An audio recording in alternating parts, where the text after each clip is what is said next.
Այս շաբաթ կյանքից հեռացավ Ղարաբաղի պատերազմի գերգաղտնի պերսոնան Սերգեյ Աթարբեկյանը, որի համար պատերազմի տարիներին Ադրբեջանը գլխագին էր սահմանել։ Կապավոր Էրկան ու նրա կինը Ռիփսիմեն ամբողջ պատերազմի ժամանակ ապահովեցին ռազմադաշտի կապը։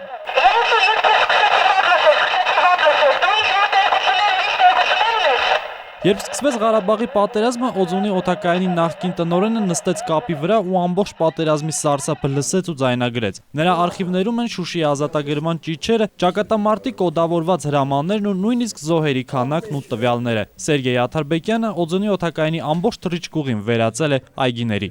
Ամեն զոհվածի հենց մարտեզում ցուցակնում է, գնում ծառ է տանում ու հանգստանում է։